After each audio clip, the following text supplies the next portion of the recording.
somebody dies and they call you, can you just walk me through what your job is after that? When we get the first initial call, if the person's in the nursing home or hospital, the hospital will call.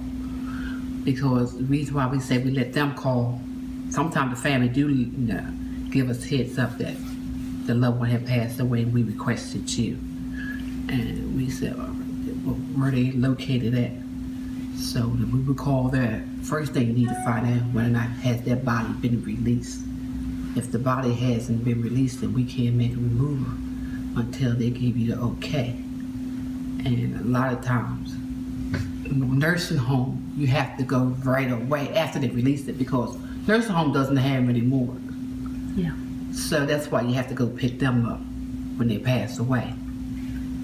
And so then we would tell the family that we picked up your loved one when the time comes, and we get in touch with you, the next day, or if it's nighttime, the next day.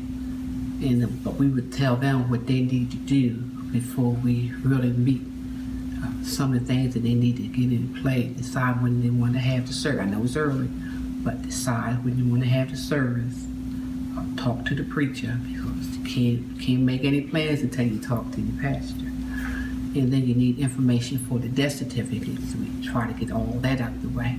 And a lot of times we tell the people, back in the day, women, they used to use shrouds mostly for women. But today we tell people, if your family have something, you want to wear something, other than a shroud, you can either get something of their own, or you can go out and purchase something. That's up to you, and decide what you want to do. But one initial thing, they have to get all the family together after they talk to us, the first time. And someone wants to get all the family together, and then they'll give us a call, and we ask what time they want to meet. And usually we go to their home and meet.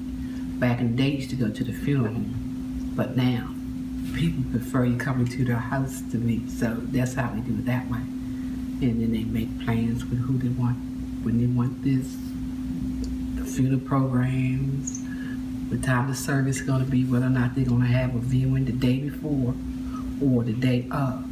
And if it's the day before, it's usually no more than 2 hours. If it's the day of, it's usually 2 hours prior to the service. A lot of times people just go with the day of now, instead of having something the night before. Excuse me. And then we just take it from there. Sounds like you do a lot of counseling. Yes. Excuse me.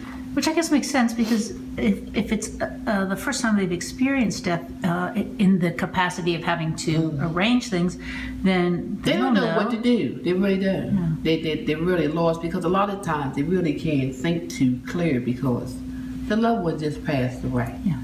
And a lot of times people are a little bit numb to what is really going on. And that's the first one. We don't know what to do. We can talk you through it, but the final decision is still up to you. You make what choice you want. Right? Come time to picking up merchandise.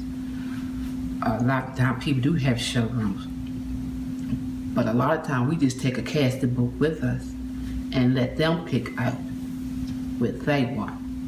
And my mother always tell people, do not overextend yourself, because you're going to have to live afterwards.